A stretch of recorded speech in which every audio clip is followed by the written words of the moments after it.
येषराजं ब्रह्मणां ब्रह्मणस्पदानः शृण्वन्नोतिभिः सीदसादनम् प्रणो देवी सरस्वती वाजेभिर्वाजिनीवती धीनामविद्रयवतु गणेशाय नमः सरस्वत्यै नमः श्रीगुरुभ्यो नमः हरिः ओम्।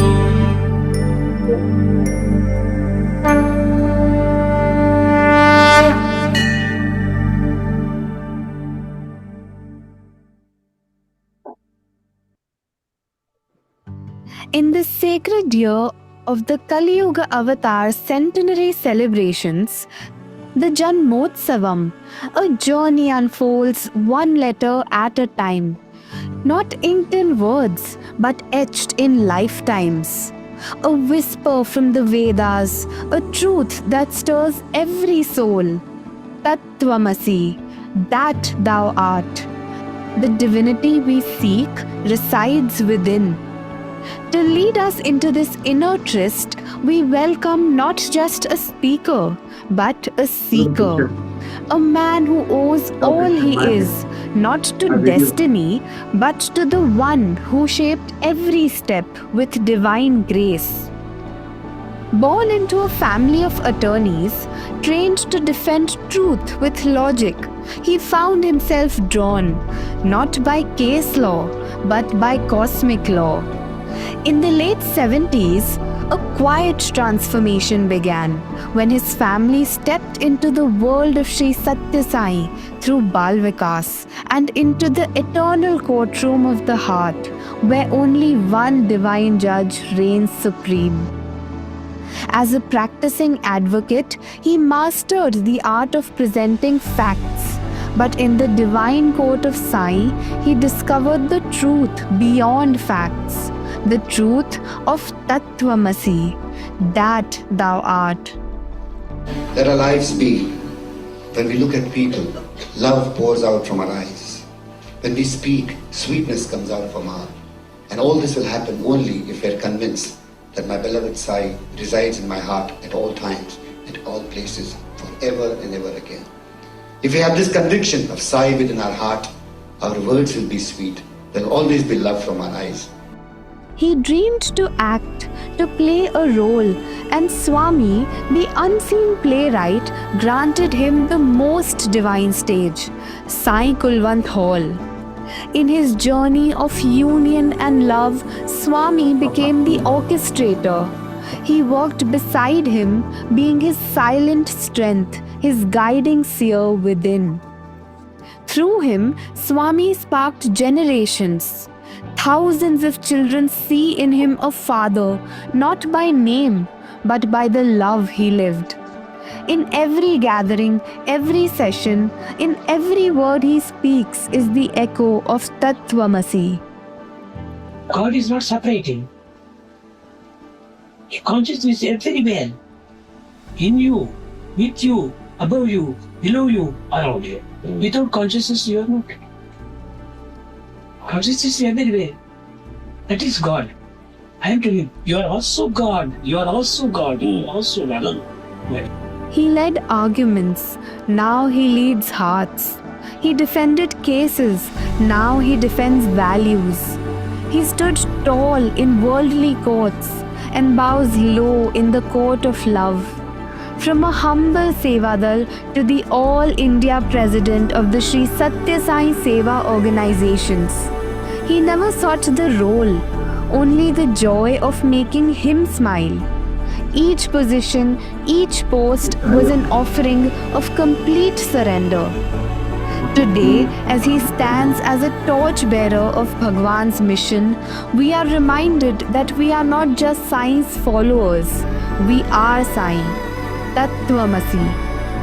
Let us still the noise and prepare to listen, not just to a speaker, but to a life that speaks of surrender, service and Swami.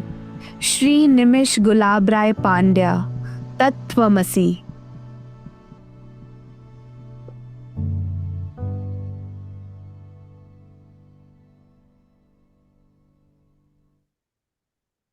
Shri Sairam, offering my humble salutations at the divine lotus feet of our eternal Father, our beloved Bhagwan Shri Sathya Sai Baba. On this sacred occasion of Father's Day, we extend warm wishes to all, and especially to someone who embodies fatherly love, wisdom, and guidance for thousands across the nation. Our All India President, Shri Nimish Pandya, sir. Sir, today more than 400 of your children from across the country are gathered here. With love in our hearts and gratitude in our voices, we'd like to celebrate you. So, dear brothers and sisters, let's make this moment special. I request everyone to unmute and join me in wishing him a very, very happy Father's Day. Happy Father's Day, Father's sir. Day. Happy Father's Happy Day. Father's Day, sir. Happy Father's Day, Father's sir. Day. Father's Father's Day. Day. Father's Day, sir. Happy Father's Day. Father's Day. Happy Happy Father's Day, Father's sir. Day. Father's Day. Happy Happy Father's Day, Father's sir. Day, sir. Happy Father's Day, Happy sir. Father's Happy Day, Father's sir. Day, sir. Happy Father's Day, Happy sir. Father's Day, Happy sir. Father's Day, sir. Happy Happy Father's Father's Day. Day, sir. Happy Father's Day, sir. Happy Father's Day, sir. Happy Happy Father's Day, Father's Day, sir. sir. Happy Happy Father's Father's Day, Day, sir. sir. Happy Father's Day. Happy Father's Day, sir. Happy Father's Day, sir. I am Vibhuti Batra from the state of Maharashtra and currently a student of the Sri Sathya Sai National Leadership Program for Self Transformation. On this sacred and serene evening, I warmly welcome each one of you to the sixth episode of Satsangatve Nissangatvam, our spiritual journey inward where the world quietens and the self awakens. Today is extra special, not just because of the speaker we are blessed to hear, but also because it falls on a day the world celebrates as Father's Day. How fitting it is then that we are about to hear from someone who has been a guiding father figure to thousands of Sai youth, a life led by love, guided by Swami, and dedicated entirely to his mission. Shri Nimish Gulabrai Pandya, sir. Shri Nimish Pandya, sir, is the Vice Chairman of the Shri Sathya Sai Global Council, the All India President of the Shri Sathya Sai Seva organizations, and Chairman of the Academic Board of this very National Leadership Program. Born into a family of attorneys and a practicing advocate of the High Court of Bombay, he leads Pandya and Co. and Pandya and Juris LLP. Brothers and sisters, on this day that honors fathers, let us welcome someone who honors the eternal Father in all of us, living the truth of Tattvamasi through every act of love, service, and surrender. Please join me in welcoming with folded hands and open hearts Shri Nimish Gulabrai Pandya, sir. Jai Sairam.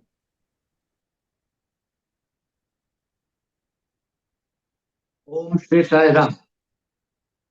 Am I audible? Yes, sir. Yes, sir. Okay, great, super. Offering my humble salutations at the divine lotus feet of our eternal Father, Bhagwan Shri Satsai Baba. I offer my gratitude to him for this opportunity to be talking to all you 400 young men and women who are no less than the reflection of divinity itself. I offer my gratitude to all of you for wishing me and giving me this honor on Father's Day.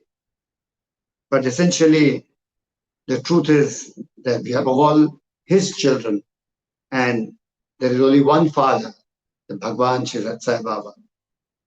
Yes, it's a privilege to be associated with him for so many decades.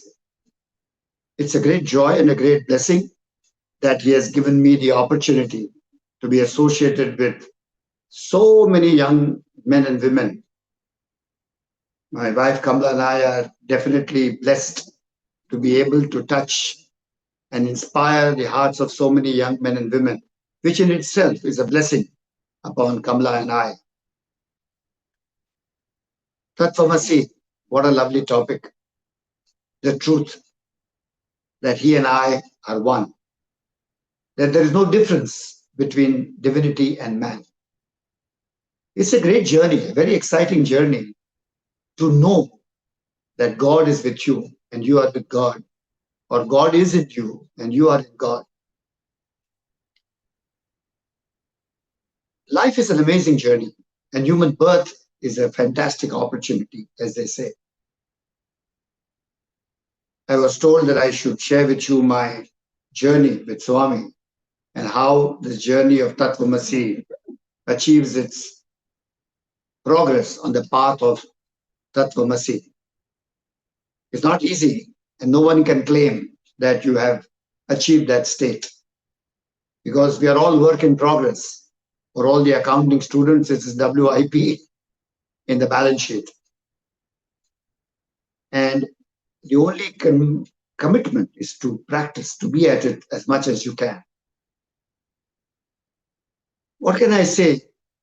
That I do believe that if I look at my life, last 6.5 to 7 decades as I come now at this stage of life, I can clearly divide my life, the first 10 to 15 years, then the span of next 5 years from 15 to 21, then 21 to 27, 28, and then 28 till now. When I look back, I feel like I'm a pot of clay in the hands of the potter who was trying to mold me with no help from my end, and solely his effort out of his love for me, as I would now realize. Well, at that point of time, I may not have. Well, born to very humble parents in very humble circumstances. I remember my mother telling me that by nature, I was always someone who was very willingly happy to help others, even when I was a toddler. The first thing was that I was very fond of toys, but I had no inhibition in sharing my toys with whoever wanted. And abundance was a part of my nature, because I never played with one toy. If it was plastic cars, I had 100 plastic cars. If I had marbles, I had 500 to 1,000 marbles. It is the numbers that always excited me as a kid. The interaction with larger numbers was always a very keen part of my personality, as I remember my mother telling me. Getting to know people, getting to talk to people, interacting with people was never a problem. It was a matter of joy all the time. And therefore, the initial years of my childhood, though in very humble circumstances, well, if you look back, you could say that it only hinges on poverty lines. But there was never a hinge. There was never a realization that you are not happy. You're always happy.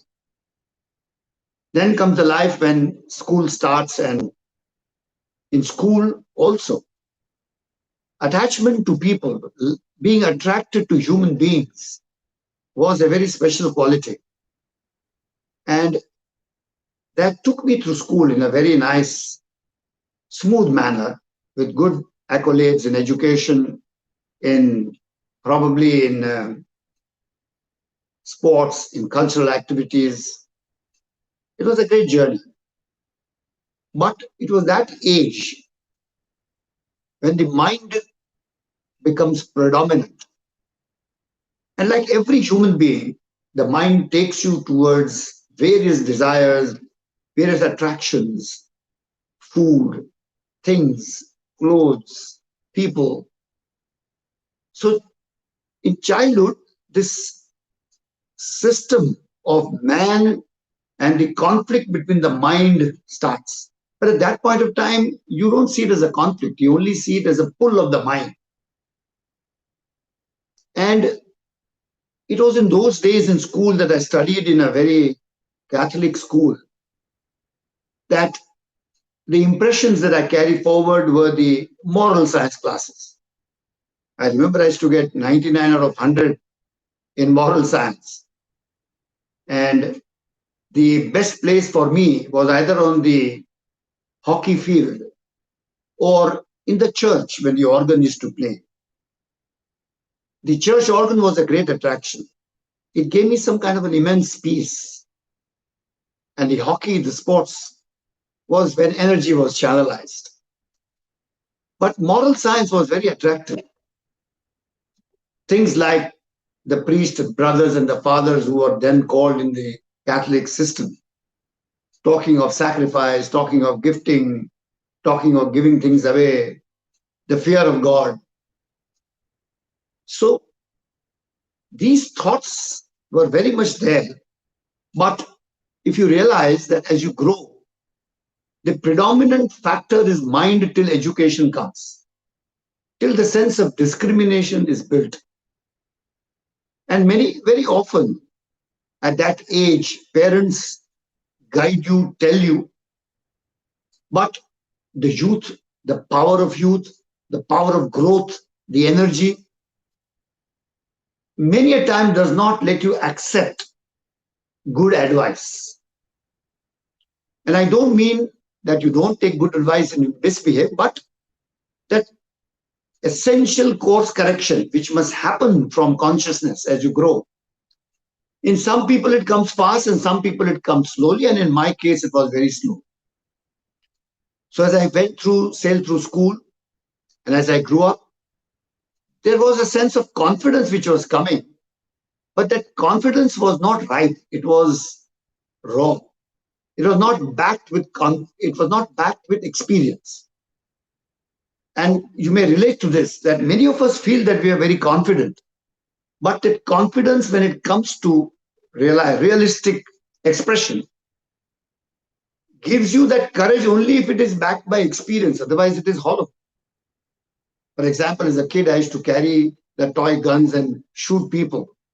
But if somebody had to take a gun and point at me, I would start crying. You see, so I'm giving this example to express that many people in life show confidence, but if it is pushed back at them, then they dissolve, they melt, because that confidence doesn't sustain because there is no experience.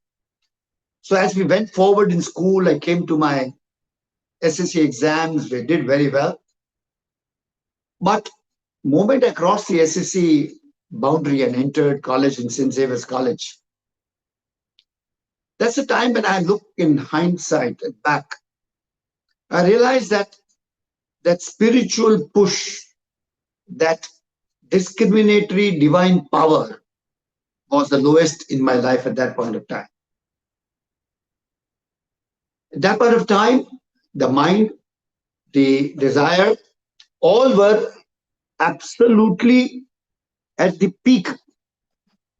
And the mind was full of hope, the dreams of the future, and the rebellious nature that your ego feeds into you was dominant and predominant in that personality at that age, which took me to many things which young people normally do.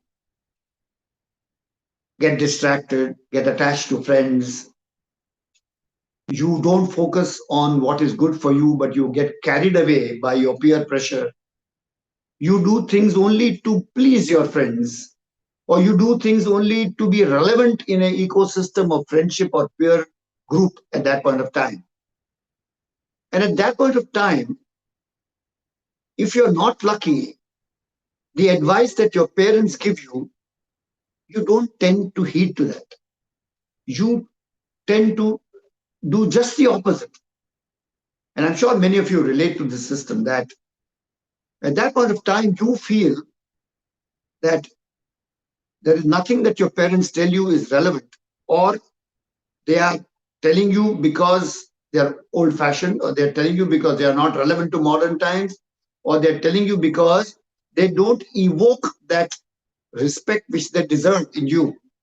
And that lack of respect is only because of your ego, of your ignorance, or if you're not recognizing the honor and the beauty of the personality called mother and father. Because I do believe now, and I can say that with confidence, that as a young age, when I became conscious of my existence, and the things that I go back and now remember what my father used to tell me, and which I opposed, In fact, I opposed the very manner in which he used to practice law because he was also a lawyer. I thought his style was not correct. The advice that he gave me, I thought was not relevant, and I did follow that. And this generation gap, as they say, became very prominent. And right through college, my decisions were not very correct as I look back in hindsight. The career building, the focus on career, knowing what my aptitude is and following that aptitude to achieve something was not there. Not that I believe that today's generation is like that, but mine was a time, unfortunately, where I went that and I found myself distracted. But that's the time when my ignorance about myself and the immaturity of my dreams were at its peak, when my parents' prayers worked, I think. I want all of you to remember that mother and father, irrespective of what they are, they always pray for their children. And those prayers are not realized by us. We don't recognize that silent prayer, the silent tear of your mother, or the silent tear of your father, who looks forward to you, looks up to you, who has his own dreams about you, which may not match yours. But that unconditional love and that blessing of every mother and father is an investment which they make in your future. It's the insurance that you count upon without realizing when your life goes further. It is their blessings, their unconditional love, that prayer that brings a ring of protection around you as you grow up, which you realize much later in life, when sometimes it is too late in life to be expressing that unique thank you to your father and to your mother. Brothers and sisters, therefore, the awareness and the world of Sai becomes very relevant. Because what I want to tell you now is something which I want you to relate to it. I want you to think about it. I want you to ponder about it. When in those turmoil days when I wanted to become an actor and my father wanted me to become a lawyer,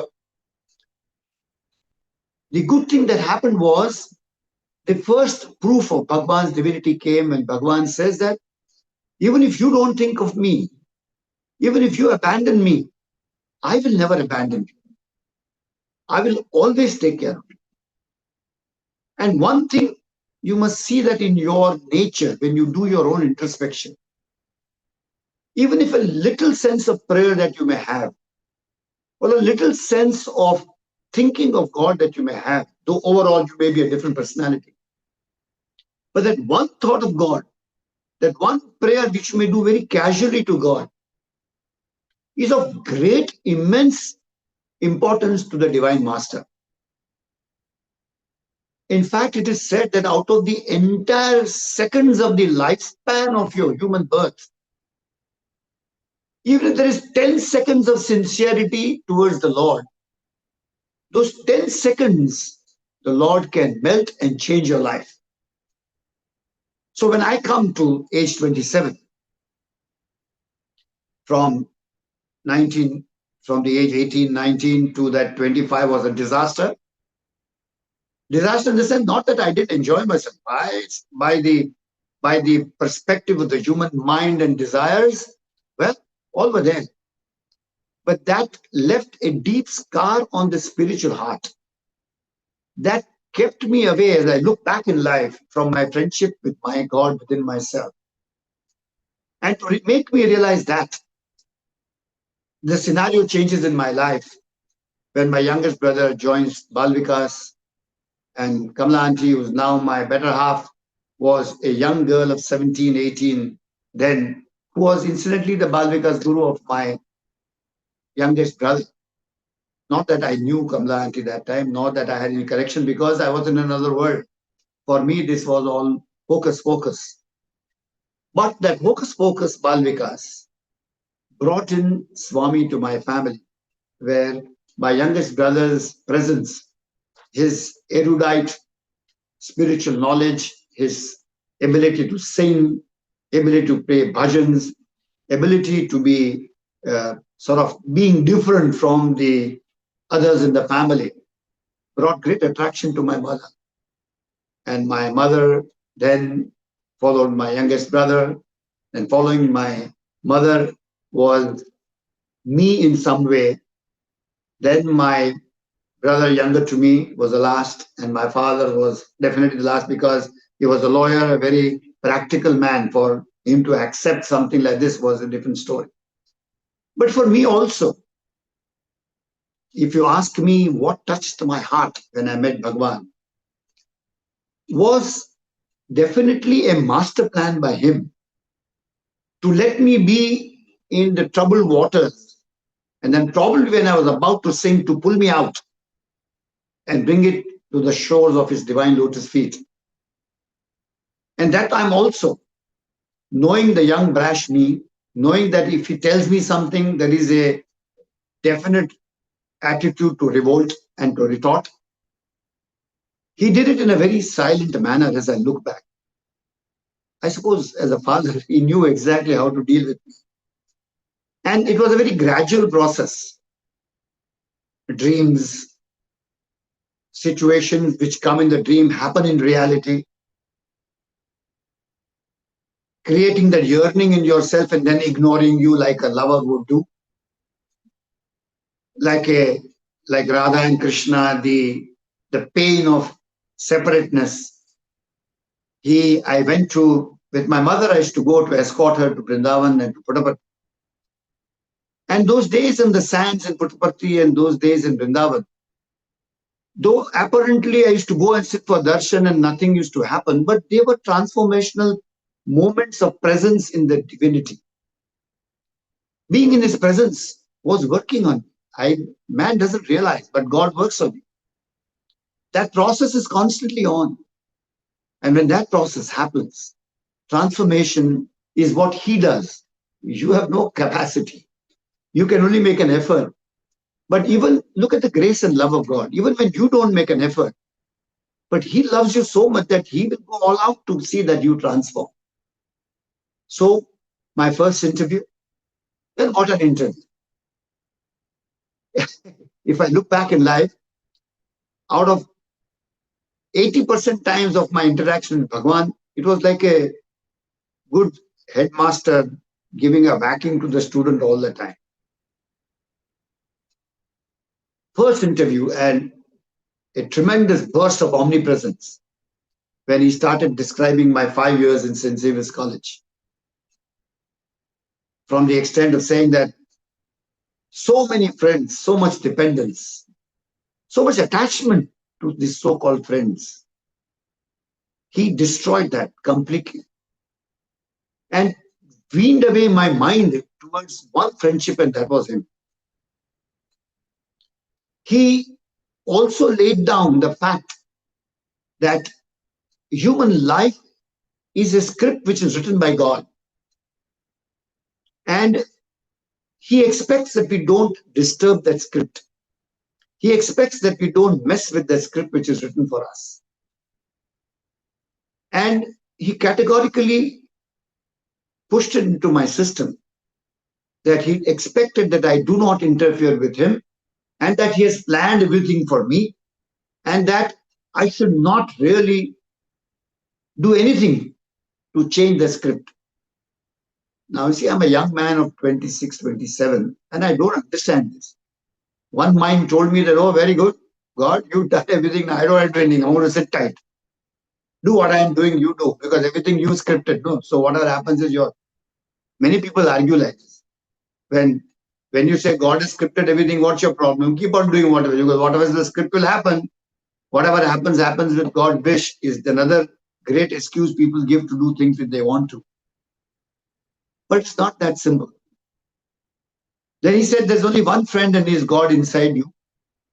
He also warned me, as I've said earlier, that if there is money in the pocket, there are friends. If there is no money, no friends. These are very temporary relationships, which is true now. None of those friends which I had in the 70s are anywhere around me right now. And the 70s situation was such that I was so sold out in my soul to my friends that if I didn't meet them, I would feel lost. If I didn't interact with them, if I don't meet them in college, it looks as if the world has come to an end. Mother, this was not the case. Because you had externally attached yourself to other people, human beings, who are themselves incomplete. So here was an opportunity to come to God and meet a friend who was complete in all senses. So there was a goal set. Rather than associate and get attached with people who are incomplete, might as well associate with somebody who's perfect and whose assurances are guaranteed and his word is the truth. So this selection of a good friend happened at that point of time. And which was not a complete decision, because I thought the physical form of Bhagwan was my friend. So there was attachment. Look at the great master that he is. He lets you with a long rope. I thought the physical form was my friend, so I would interact with him, I would talk to him, I would do everything that I want to do with him. And he let me play all the mischief that I could do with him.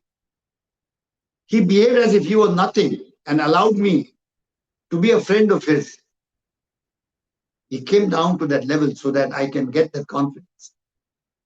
But when he knew that now the time was ripe and he should push, he pushed back. And suddenly I felt myself alone. So now I'm learning to swim. I'm depending upon the ring on my body. I'm depending upon the instructor. And now suddenly the instructor decides that he takes away the ring. He stops interacting and I'm there in the middle of the ocean. I've tasted the confidence of the instructor. I've learned to rely upon his thing, but he's not there now and I'm there alone. That's the time when he tells me that your instructor is inside you, not outside. Brothers and sisters, I was quite spiritual. It was not that I didn't go to temples and didn't pray, but not really fond of a particular path of spirituality or sadhana or religion.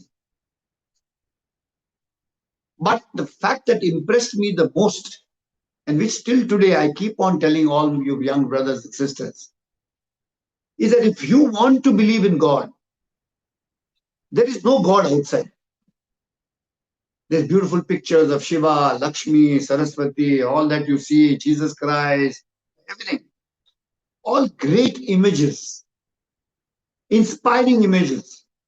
But these images must take you down inside to your heart to know that there is a formless power which is within you.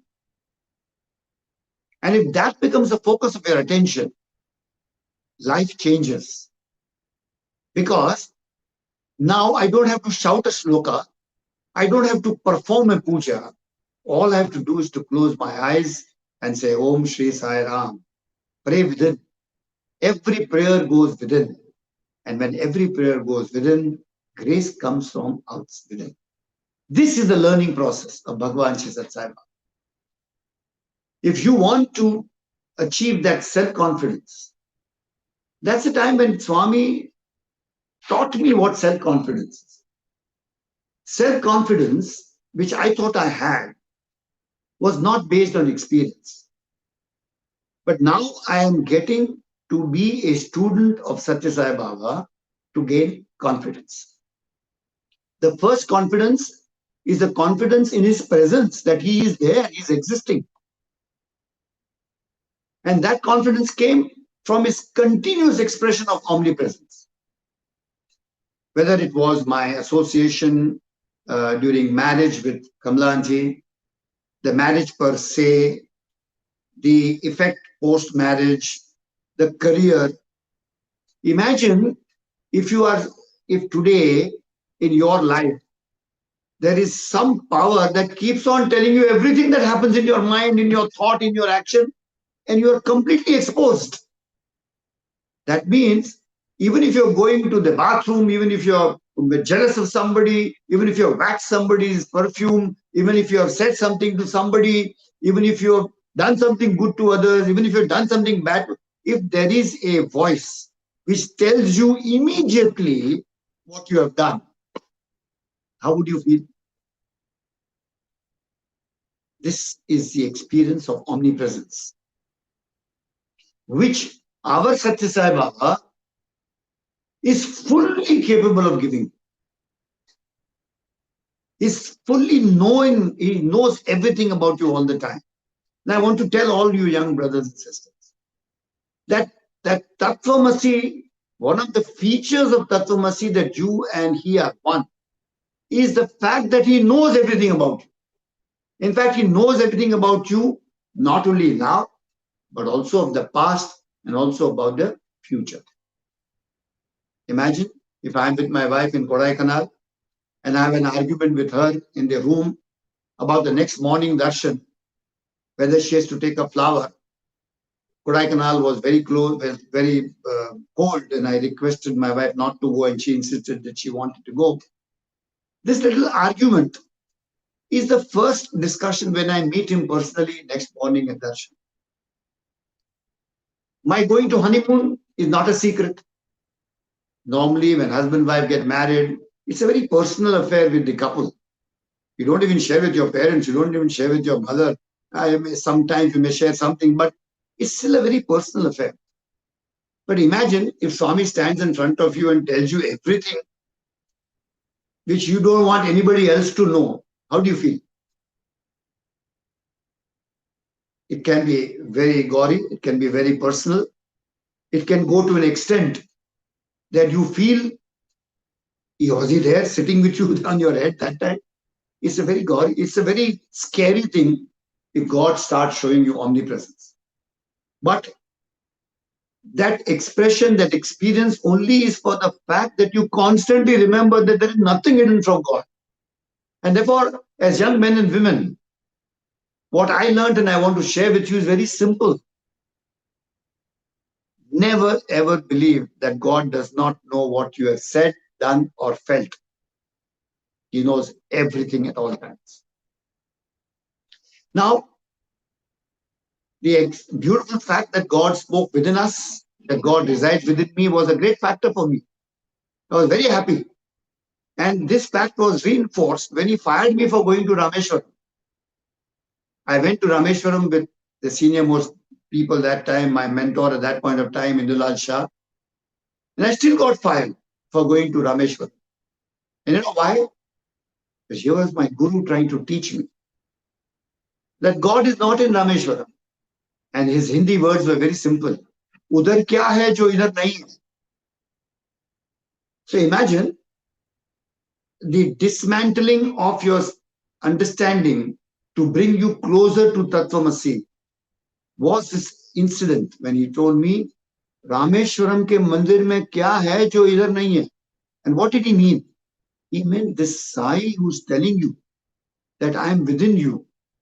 When I am telling you I am within you, why are you bhatkoing all over the world looking for me? Like the Kabir Dua, Moke kaha dhunde re bande, main to tere saath hu. Abhi hota kya hai? What is happening is that we listen to this, we get impressed by this, but when it comes to imbibing this in your day-to-day life and putting it into practice, that's where the problem starts. For example, you all are doing this NLP program. You're hearing so many things, good things. But the success will lie when each one of you puts this into practice and makes it a part of your experience by proper habit. If it doesn't, at the end of the day, you may carry a certificate of transformation leadership, but you're not a leader nor a be transformed. So it's a waste at that point of time. But Swami wants us to practice. And then comes the question that even your destiny can be dictated by him. As I told you, I didn't want to become a lawyer. I wanted to be an actor in my life. But here I am. God's telling me you'll become a lawyer. So the whole story, the saga is amazing. My whole interaction with Swami, mine trying to convince Swami I don't want to become a lawyer, Swami trying to convince me that I'm a lawyer, a great father. I didn't listen to my real father, my physical father. But my real father was a tough situation. He wouldn't give up. And I thought that like I was arguing with my father, which was my physical father, I can argue with him. But I realized it was not the same game. Because The body was standing outside, but the whole power was within me, which was taking me and talking me from within to make me do things which he wants. So that's the point I realized that when I became a lawyer against my wish, against my desire, I realized that this friend of mine in this physical form who's talking to me is only a reflection, the real power from within. I'm being guided from within. I'm being made to do things from within. And that realization was an amazing realization for me. That an incompetent student who did not know law could pass the law degree by mere awareness. Things which I did not know when I read became obvious to me suddenly from within.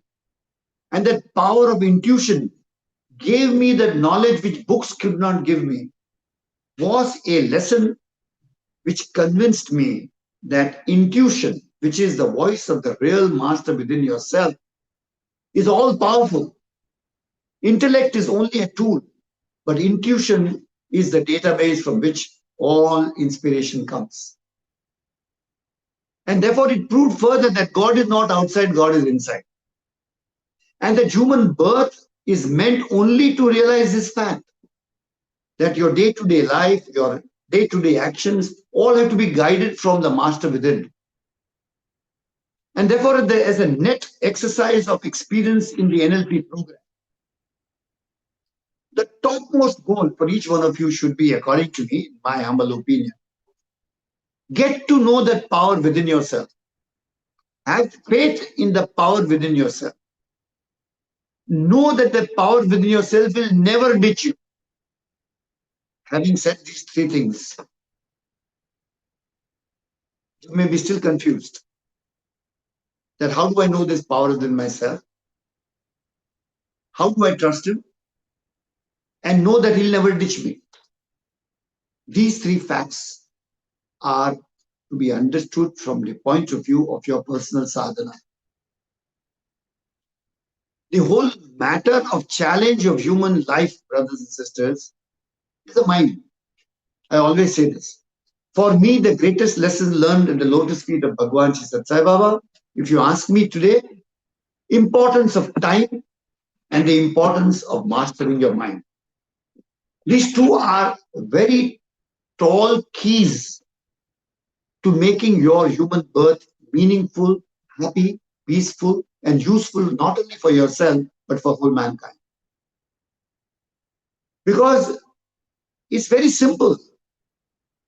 Suppose if you're sitting in an examination hall and from within all the answers come peacefully, nicely, and you keep on writing. Such a great feeling.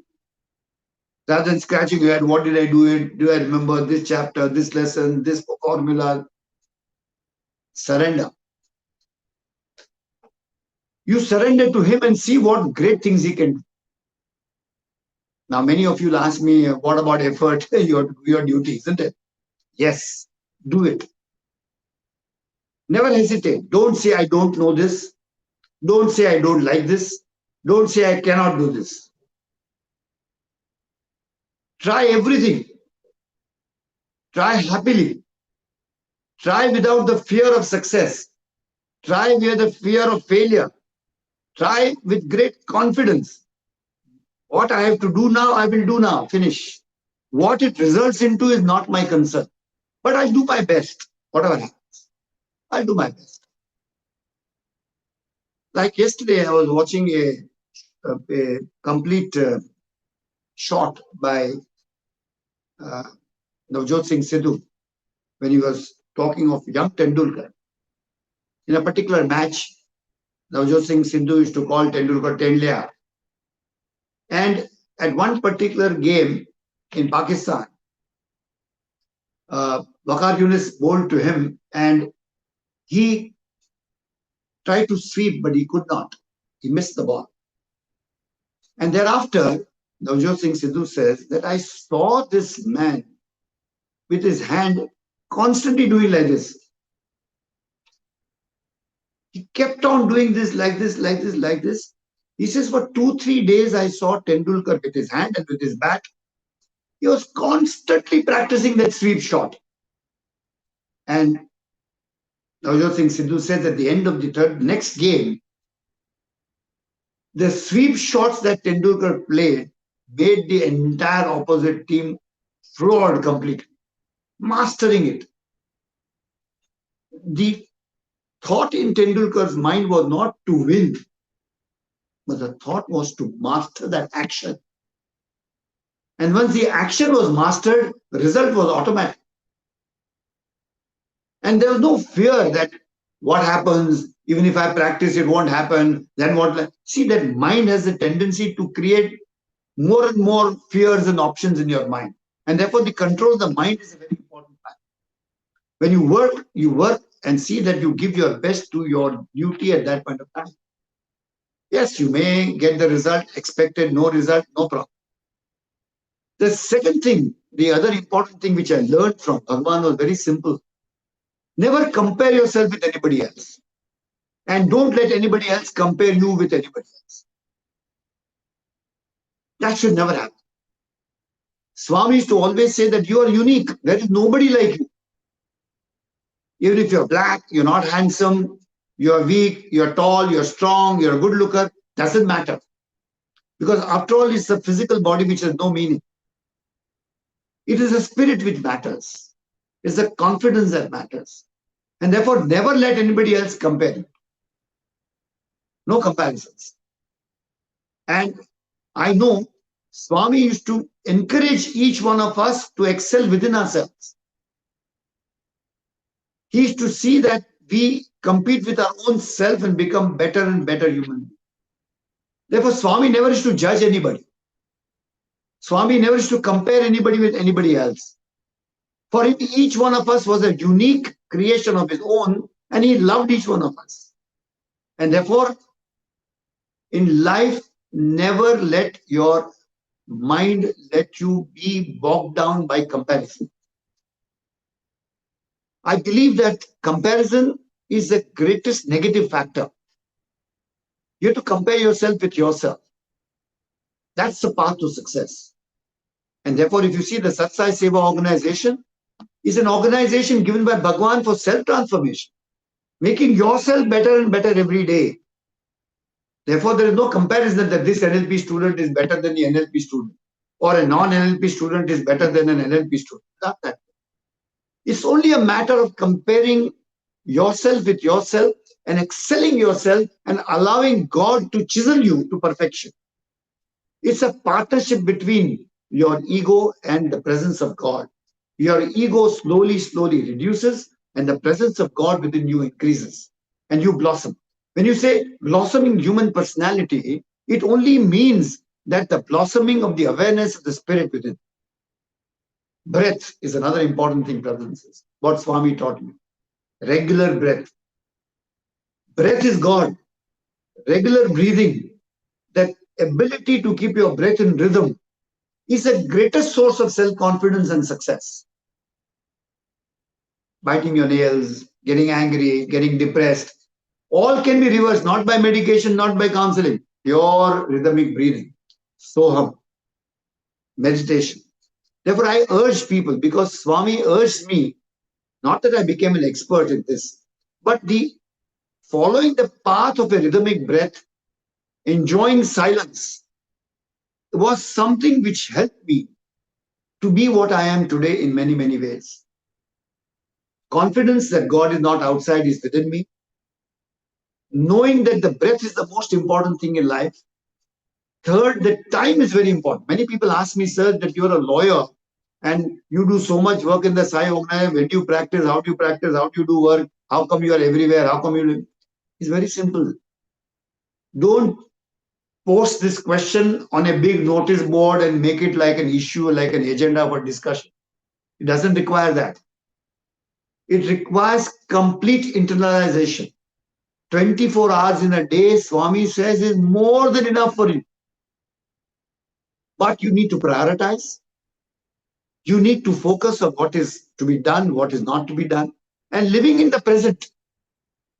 Respecting time is important. Brothers and sisters, I always say this, and many of you know, many of you may not know, that for me, my greatest realization at the age 72 now here is that time was the greatest thing that God gifted to me. Thoughts is the greatest thing that God gave us the power.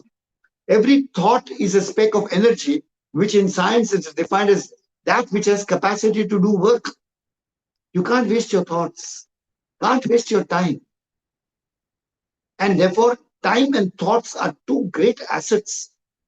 And when that is coupled with rhythmic breath, you have all the world's time available to you to do everything that you do. Because then you respect every moment of your life. Every moment of your life, you don't want to gossip, you don't want to waste time on others, you want to help others only, you don't want to get carried away by what others say, you don't want any unnecessary thoughts in your mind, you want to see that nothing past troubles you, no future worries you. These are all good things to practice. Very difficult things, I agree. But to practice these things are very, very important for us. These are practical spirituality. I'm not a great spiritual scholar. If you ask me the Gita shlokas, I will not know. If you ask me incidents in Ramayana, I may know vaguely.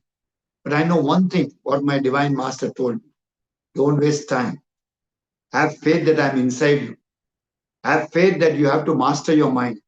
Have faith that the conflict between mind and conscience has to be won by the conscience and not by the mind. And if you see and if you start practicing, if you start controlling your mind, and I'm not saying control desires or eradicate desires, I'm not saying so.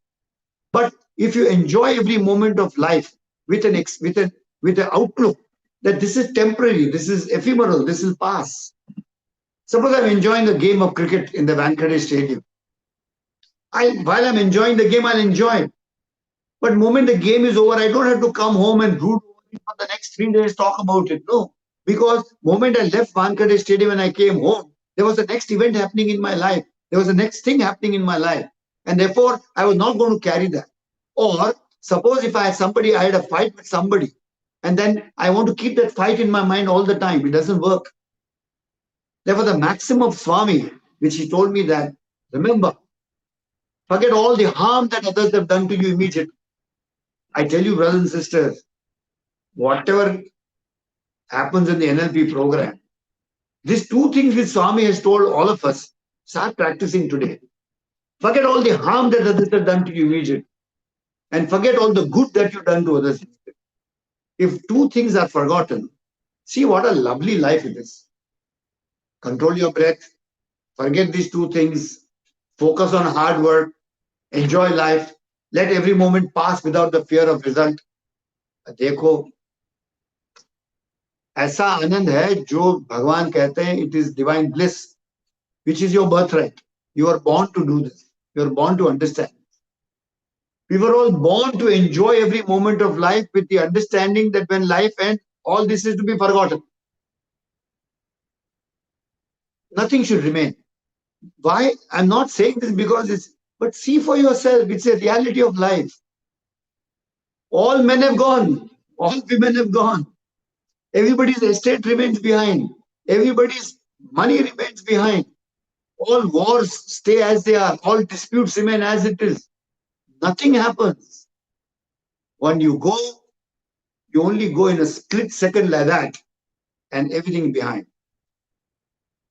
Look at the last air crash that we saw. So many people just vanished in a split second. Whole world may cry behind, there'll be analysis, there'll be family crying, yearning, mourning. But that spark has gone. It's gone, finished, over. There's nothing there. Can never come back. You can do what you want, but it'll never be there. It's gone. In the spiritual world, it has merged with the ultimate power. The other thing which I want to share with you as we come closer to the 6:30 line is that I want to share with you that this phenomenon called Bhagwan Shri Satsai Baba is a phenomenon which is beyond understanding. This is the avatar which came and told you and me that I am not Brahma, Vishnu, Mahesh. I am not Krishna, Rama. All these names are mine, but I am beyond all this. I am the one who created all of them. Just pause for a moment. Think of this. When Baba says that I'm beyond all this, I'm the maker of all these people, what is he? And it is that God who comes as our Guru and tells us, Bangaru, don't worry, I'm inside you. I will guide you. You and I are one. We are not different. Let me give you two examples. That how God is not different from you.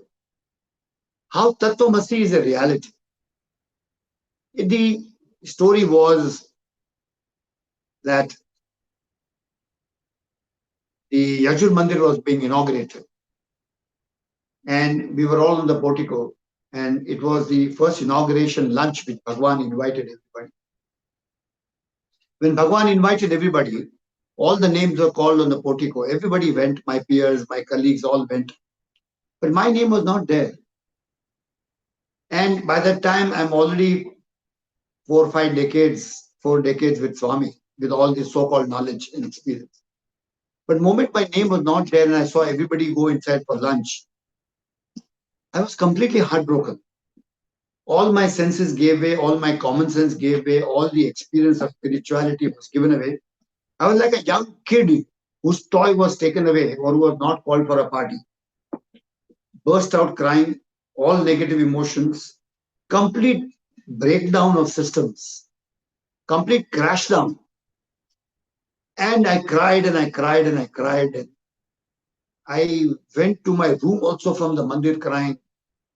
And remember, all my people around me know that this man has not come and he's feeling like hell. Nobody can help me. Nobody can. There's no one helping you. You're alone. Disaster. Broken down. And then when I go to the room, it is not a CG. I'm alone and I'm crying. Look at that. Despondency also has an ego. In that despondent moment, somebody called me to say, at least come and have prasad in the Yajur Mandir, which was the second round, where people in Sevadal would eat. So I'm saying, no, what the hell, I'm not going. You didn't call me for the first time. I'm not going for the second time, but some common sense told me, go, Nimish. And I'm going there in the second round, the Sevadal are eating, and then I'm going there. All the Sevadal don't let you be in peace. They also tell you, Arey, sir, you were not there in the first round. Yeah, no, I'm eating. Yeah, they make you feel happy. It's like putting salt on the wound. But I finished my prasad. At least that common sense I had prasad and I came back. In the evening, I didn't feel like going for darshan. But somehow the other, God doesn't ditch you. He makes you because he's inside, he's not outside. You are not there. You are an aberration. The ego can be vanished if God chooses so. So God pushes you to get up. I go to the mandir, I sit down there. And then look at the master stroke. Swami comes out those days, he was walking a little loose with the help of the boys. What does he do? He comes on the portico. And from far away, he shouts at me, Hey Nimish, तुम खाना खाने नहीं आया, मैं तुमको ढूंढता था. You know, brothers, only a father can do this. Who knew my heart? Nobody knew my heart. Only I knew it. And how did he know? Because he was there inside me. And what a way to tell me that, boss, you may have come for the lunch, but what is greater, having lunch with 400 people or knowing that the host, the divine master, was missing your absence there and was remembering you? That memory, that fact that God remembered you in your absence was more than 1,000,000 lunches that I could have ever had with Bhagwan. Look at that thing that he is inside. He and I are not different. The other incident was when Baba came to Mumbai and I came to escort Swami back to Bombay, back to Puttaparthi. And I remember those were the days when Swami was not keeping too well. And everybody was very upset because we had a very intense program for Baba in Mumbai.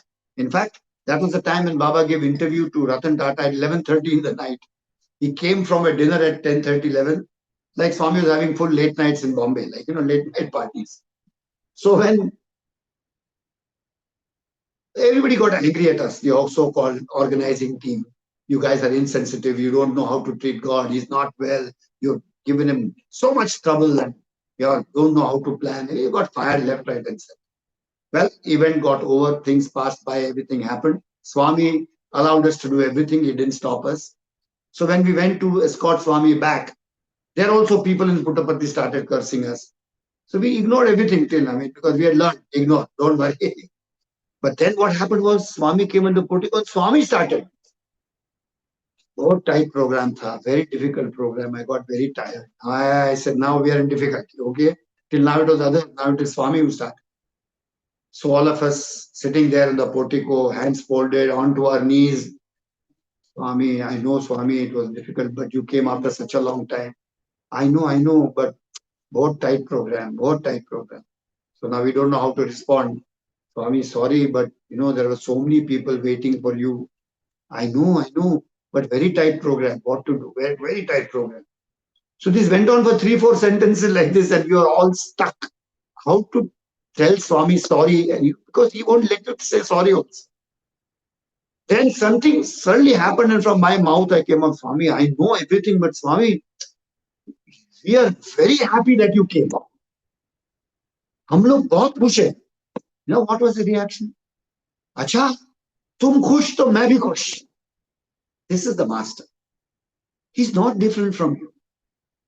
Moment you think he's different from you, the problem starts. Moment you know that he is one with you, all problems vanish.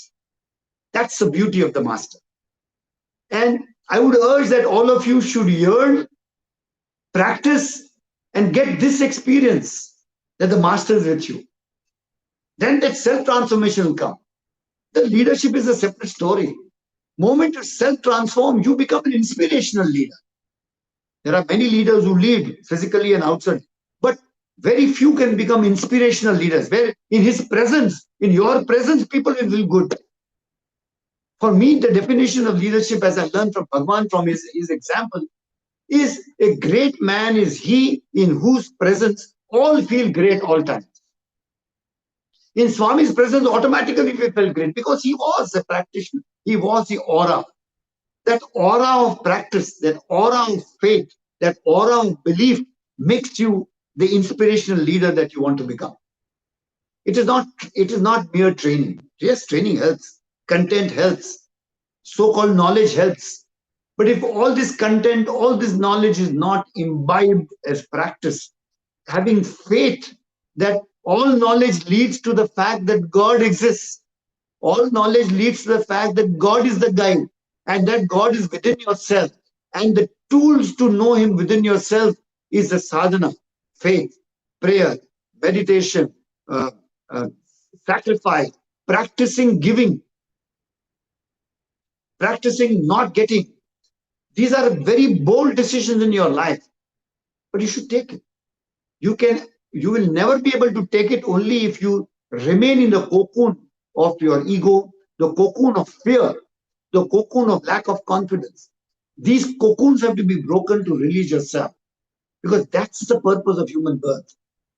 To gain that glory of power within yourself is the purpose of human life, is the purpose of very important part of human birth. And God will support you. God will teach you. You see, the sense of doership also is an amazing story. Keeping your word, God always keeps his word. I remember the part was when I just got married, and the next year Swami wanted to come to our house in residence in Mumbai for a physical visit to my home. My mother, my father, Kamala, myself. He had told my father some time ago, "Main aata hai tumhare ghar pe." And the day when he came, and when he was about to leave, he was telling my father, "Dekha, Swami ka word, promise, Swami bola, zarur karta hai." The ability to keep your word, brothers and sisters, that unity of thought, word, and deed, not getting carried away by anybody else, not becoming, I always say, in human life, you may have acquaintances, you may know people, but don't make your confidence depend upon them. only if my friend does like this, I'll be happy, or if my friend doesn't do like this, I'll be sad. No, that's mortgaging your happiness. You should never do that. People will criticize. Things may not happen the way you want it to happen. But accept the fact that the master, whatever he does with you, is correct. Whatever he does with you is for our own good. You must trust him. अगर दोस्ती की है तो विश्वास भी करना पड़ेगा. अगर प्यार किया है तो विश्वास भी करना पड़ेगा. प्यार किया है तो निभाना पड़ेगा.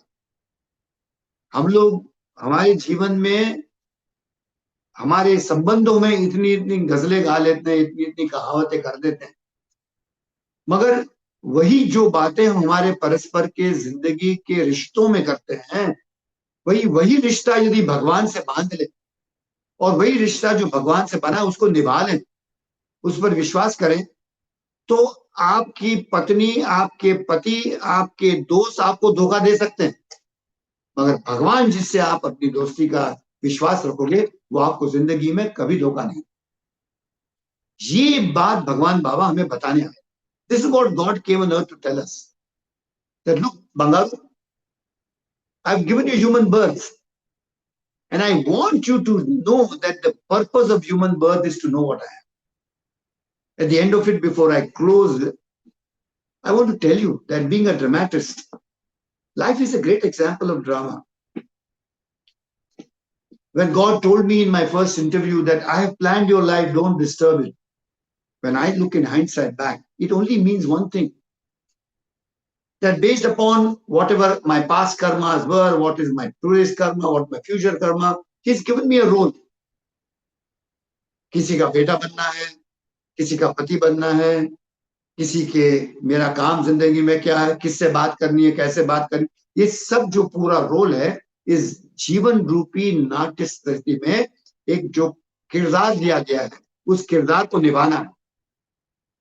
और इस किरदार को इस कदर निभाना है कि भगवान भी कह उठे, वाह क्या एक्टिंग करे. तो इसके लिए क्या चाहिए? एक्टर को पता होना चाहिए कि मैं एक्टिंग कर रहा हूं, ये मैं नहीं हूं, ये मेरा काम है जो मैं करके अर्पण करके निकल जाऊंगी. पर्दा उठा तो एक्टिंग चालू, पर्दा गिरा तो एक्टिंग बंद, फिनिश. ये जो किरदार निभाने की जो एक भावना है, एक किरदार को रोना है तो रो लेंगे, हंसना है तो हंसेंगे, गिरना है तो गिरेंगे, भागना है तो भागेंगे. जो भी करना है एक किरदार के रूप में देखकर उसको निभाकर जिंदगी का लुत्फ लेते हुए आगे चलना, ये एक बहुत बड़ी एक कला है जो भगवान हमें आशीर्वाद दे सकते हैं. और यदि इस कला से जिए तो सबका प्यार मिलता है. हमारे जो दूसरे कलाकार जो हमारे साथ पूरे इस कार्यक्रम में हैं, तो वो भी हमारे किरदार से उनका भी किरदार निखर के आता है. By our role, by doing our role perfectly, we add value to the role of the other people who are with us. Like it happens in a drama, it's a collective thing. Interaction, action with people is done according to the script with great affection, with great honesty, sincerity. If there is a villain and a hero in a movie, they may be acting, but in the heart they are one. They know each other because moment the parda girega, dono hum gale mila ke chale. There's no villain or there's no hero after the curtain drops. They're all one. That's what Swami says, that we are all one. It's only when the curtain of life lifts in human birth that he wants us to act with the knowledge and the conviction that when the curtain drops, we are all same. And if this knowledge comes during the part when the drama is happening, that even if I'm trying to hit the hero, the villain is not really hitting him. It's only acting. And when the villain falls, he also knows I'm only acting. Ultimately, the hero and the villain are both friends. And that bonding makes the whole drama beautiful. That's what God wants. Can you and I do this? It's an amazing question that we must answer. That in this world of drama, we meet so many people, we have so many things to do, but we enjoy everything with the perspective that Swami is common in all of them. Then there is no hatred, there is no jealousy, there's nothing. ठीक है, तेरी किस्मत में तू ले गया, मेरी किस्मत में ये लिखा. Whether I'm sitting in a Rolls Royce or I'm begging on the road, both have an equal opportunity to earn the joy and bliss of God. The Rolls Royce guy should do his role very nicely, and the beggar must do his role very nicely. I extend to go to such a further extent that I remember I had ulcerative colitis somewhere down the line in my middle age. And ulcerative colitis, brothers, is a very dangerous sort of situation where you bleed, your whole intestine bleeds because there are ulcers. And the normal treatment is that you start cutting your intestines. I was down for nearly a year and a half and 2 years. Can you imagine? Every 2 or 3 minutes, your stomach churns and you have to be very close to a bathroom. And when you go there, you are actually bleeding. There is no, it's only mucus and blood which comes out. This was the story of my health for last 2-3 years in those middle-aged time. But I knew one thing, that my love for Swami is so much that I must trust him. I took all kinds of medication that I could take because that was my duty. But I didn't let the doctors touch my intestine. And I tell you, when I spread all that after 2.5 years or something, automatically one day, Swami came and gave vibhuti, and I was back on my feet again. Now this is the faith. I know of another gentleman, a very senior man, my senior lawyer, my senior guru in my profession. He and his wife both, this man is a tremendous faith in Bhagwan. Wife also is a very great lady. But faith lit the trick. Swami told both the couple, don't do any surgery on your eyes. Leave it to me. The husband obeyed, didn't do surgery. The wife was a practical woman. When it came to seriousness, she obeyed the doctor. Brothers and sisters, today she is 76. The man is 99. 76, she has lost her eyes. And 99, this man is still practicing in the Bombay High Court and reading his papers without any reading glasses. Faith. It's a courageous decision to surrender to Swami. And therefore, that is the power which this master is giving us. In the end of it, what would I say? I only want to say one thing to you, brothers and sisters. Life has a great system. You can lead life by your desires, by your hopes, by your expectations, by your dreams. All valid. I would never say don't dream to have a lovely car. I would never say don't dream to have a lovely family, a beautiful wife, a lovely husband, lovely children, a car, a bank balance. No harm. It's all legitimate. You want to go and see a Shah Rukh Khan movie, please go and see it. No problem. Don't listen to those LDs who say, no, how did I see you in a theater? No, please relax. Everybody is allowed to go to theaters. But there is one condition. This mind has to be in your control. That's important. You may love to go to a Chinese dinner, but then let your mind not take you away to such an extent that every day you want to go for Chinese. It's not that you don't have money, but still you want to go for a Chinese. It is not that your wife wants to have idli sambar, but you want to force her to go to Chinese. That is called slavery of the mind. The mind should be, I should be able to tell my mind, sorry, sir, next 2 weeks, no Chinese, keep quiet, finish. That kind of command I should have. In which case, then there is no problem. You want to go for a football game, you want to go for a movie, you want to go for a party, you want to go and meet friends, go and meet friends, no problem. Go and visit each other. But remember what you talk. Remember what thoughts are being said. Remember attachment, no. Distance. When you go, forget it. Positive contribution to your friends. Don't get debauched by your friends. Be bold enough to tell your friends what is right and what is wrong, and don't worry about peer pressure.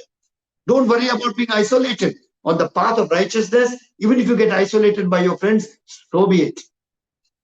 Out of more than 100 friends, when I met Swami for the first time, overnight I gave up my friends. Something which I could never imagine in my earlier years. But that courage came. Chhod diya to chhod diya. That's it, period. No regrets.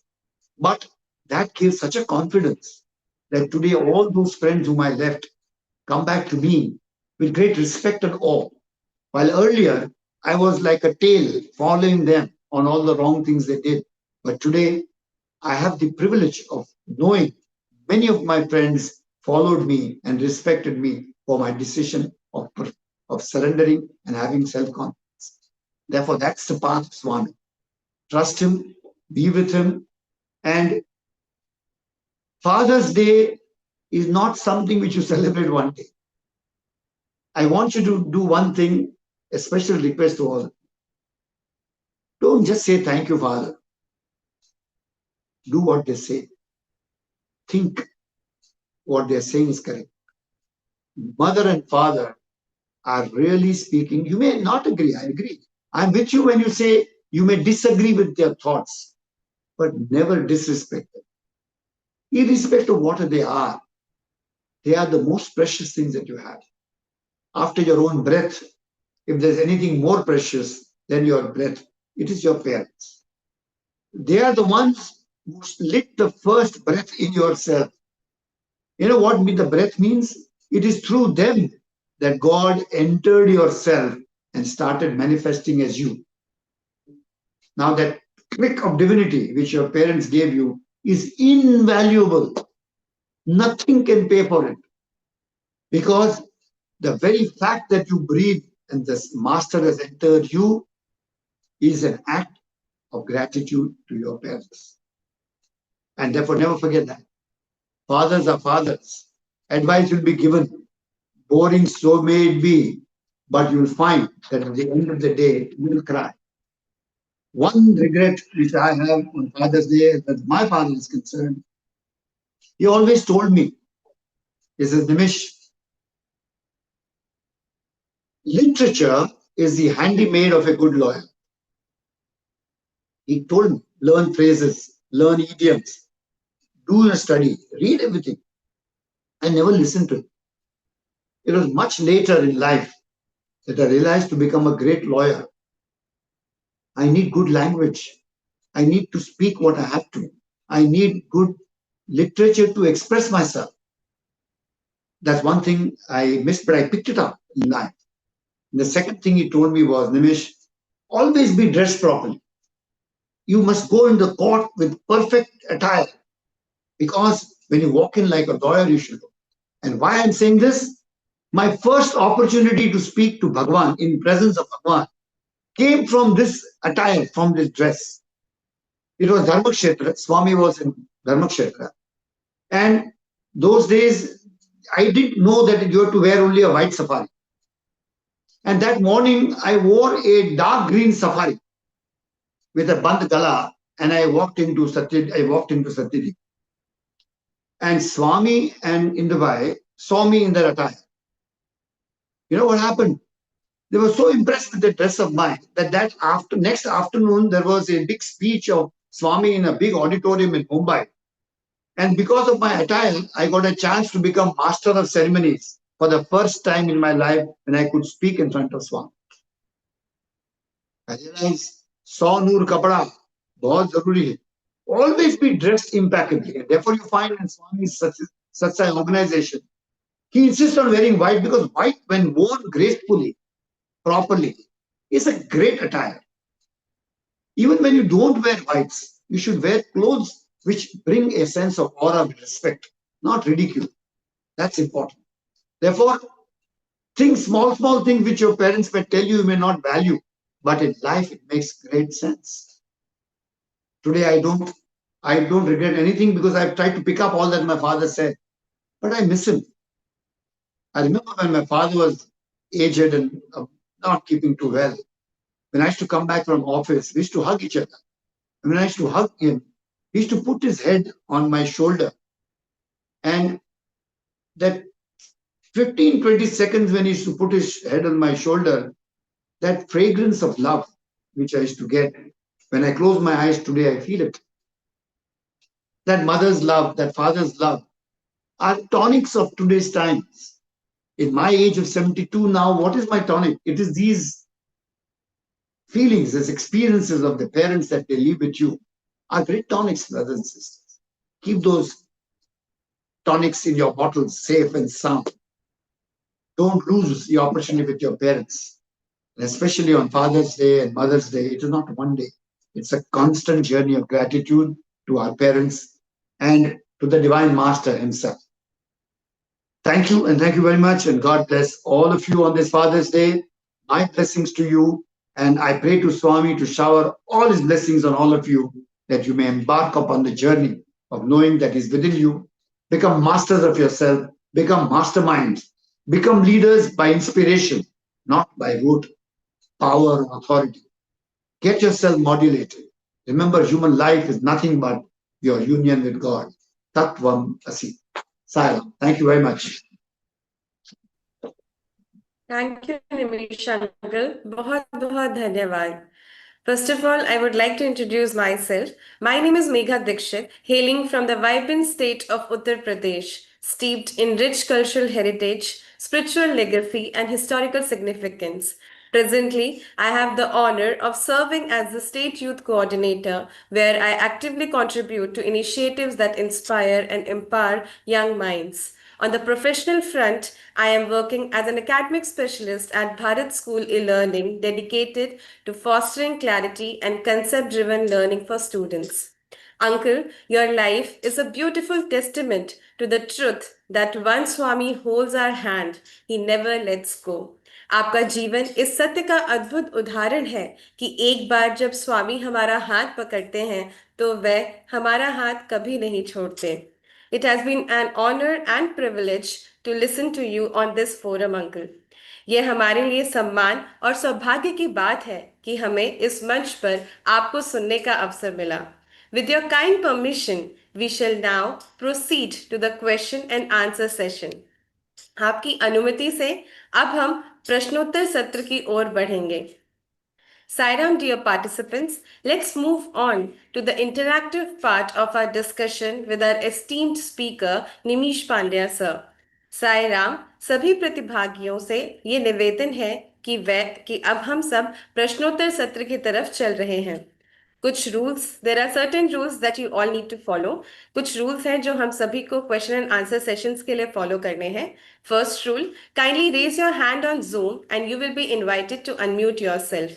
कृपया Zoom पर अपना हाथ उठाएं और जब आपका नाम पुकारा जाए तब आप अपने आप को अनम्यूट कर सकते हैं. Participants are encouraged to raise questions that align with the theme Tatvam Asi. Let us focus on the meaningful and thought-provoking discussions that foster reflection and inner growth. सभी प्रतिभागियों से अनुरोध है कि वे तत्वम असी विषय पर केंद्रित प्रश्न पूछें और आध्यात्मिक जिज्ञासों को प्रोत्साहित करें. Please keep your questions short and crisp for an enriching discussion. आप कृपया अपने प्रश्न छोटे और सटीक रखें ताकि सार्थक चर्चा बनी रहे. Limit yourself to one question to ensure everyone gets a chance. आप सभी से अनुरोध है कि कृपया एक ही क्वेश्चन पूछें ताकि सभी लोगों को अवसर मिले. Alternatively, you may also post your questions in the chat box. इसके अलावा आप अपने प्रश्न चैट बॉक्स पर भी लिख सकते हैं. Now we are heading towards the question answer session. I request Megha, let's have one or two questions because I know a lot of you are also there as moderators there. You'll have to join to that question answers in the Gayatri chanting. So we'll have one or two questions here, and then whatever questions that they want to pose to the All India President, let them send it to us. They all know how to do that, and we will send it to the All India President to answer it. So let's make it maybe in the next 10 minutes we should close this session, so that they all can get to Gayatri. It's 6:55 now. Okay. Sure, Uncle. I would request Sister Tanya to come and unmute yourself, and you can ask your question first.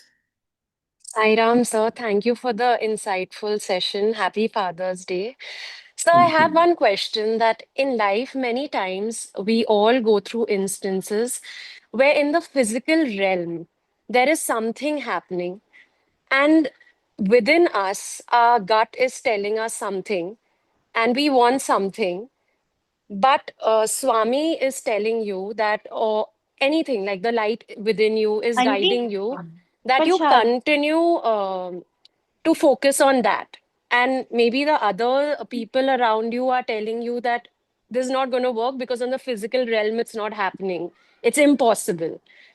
But Swami is like holding you and like telling you that you should wait. So how do we understand? Is it our mind or is it the intuition?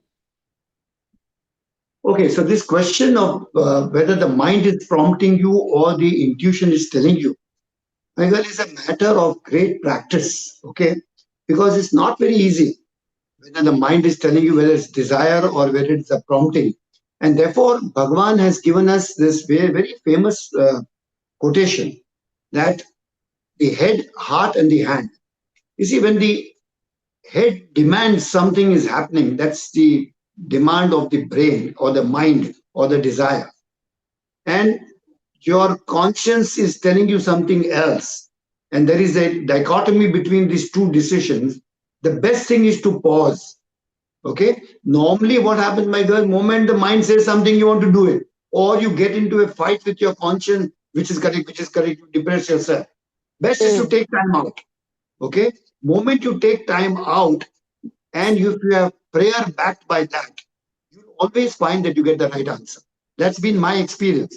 That you must take time out. Don't get panicked or create stress.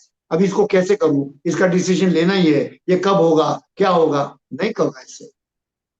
दोनों को लाजमी रखो और time दे दो.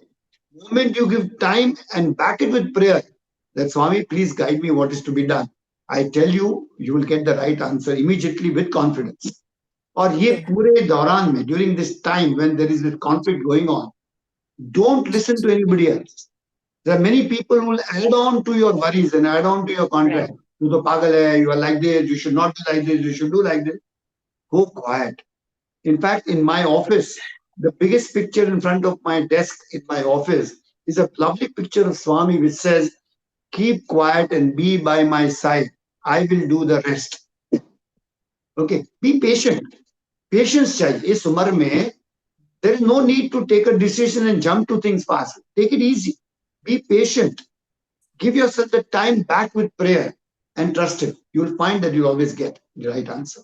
Because there is no measurement that this is the mind telling you, this is the conscience telling you. It's your own ability to practice and to realize.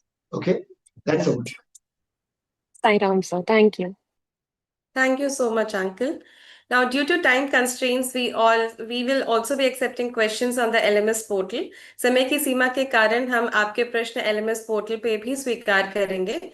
Kindly log into your account on the Learning Management System, where you will be finding a dedicated forum for Satsangatve Nissangatvam episode 6 to post your questions.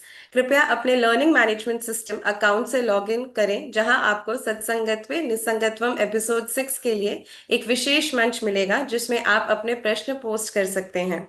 Now, I would like to invite our program convener of Sri Sathya Sai National Leadership Program for Self-Transformation and the State President of Himachal Pradesh, Dr. Yogendra Verma sir, to share a few words. अब मैं हमारे कार्यक्रम श्री सत्य Sai national leadership programme के संयोजक एवं हिमाचल प्रदेश के प्रदेशाध्यक्ष डॉक्टर योगेंद्र वर्मा सर को से अनुरोध करती हूँ कि वह कुछ शब्द यहाँ पर आके कहें. Om Shri Sairam. My pranams at the lotus feet of Bhagwan, and my all respects to Nimish Pandya sir. We have heard the tapestry of his life. In the tapestry, you have golden threads, you have bad threads, you have neutral threads. The reverse side of it, if you see, there are many like knots, not very smooth, there is no design. But then, if you look in the front, it's a beautiful design. And that design is made by Bhagavan. Here, Tattvam Asi, that how Bhagavan has guided his life. I think there are so many lessons. I was just listening, and I think the whole gist of the teachings of Bhagavan, the way he has designed his life and how he is living, one thing is very clear. That's what I understood. Come in the view of God. The rest he will do. I remember one incident of Bhagavan when he was with his devotees. From somewhere in the crowd, there comes one beggar who is frail, weak. His clothes are torn, people were not very comfortable that from where he has come, and they were trying to push him. Swami saw it. He approached the beggar, held his hand, and told people, see, he is not a beggar. He and me are one. Swami offered him clothes, gave him food. Swami sat with him and made him comfortable. That is the example. And here we have heard not only the intellectual speech, but from the heart, and how Bhagavan has created such a beautiful design that who is leading the whole India, I will say, organization in such a beautiful manner. It is only God who is behind, front, everywhere. So thank you very much, sir. I think we could have got more questions and then more response, but because of short of time. But definitely all of us are fortunate to have leader designed by Bhagavan who follows him in every word, thought, and action. Thank you very much, sir. We are obliged to Bhagavan for such a wonderful session. Thank you. Sairam.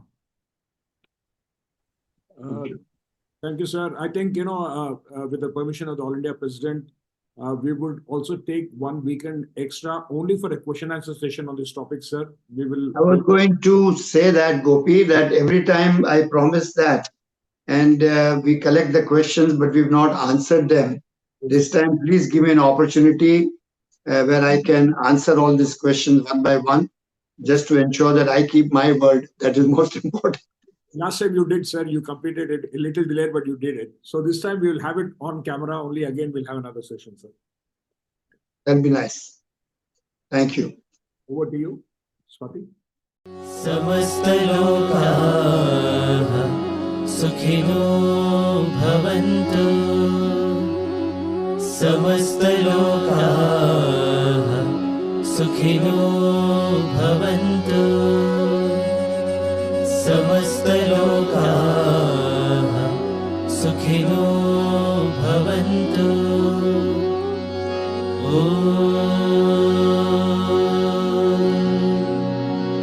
Shanti, Shanti, Shanti. Jai Bolo Bhagwan Shri Satya Sai Baba Ji ki.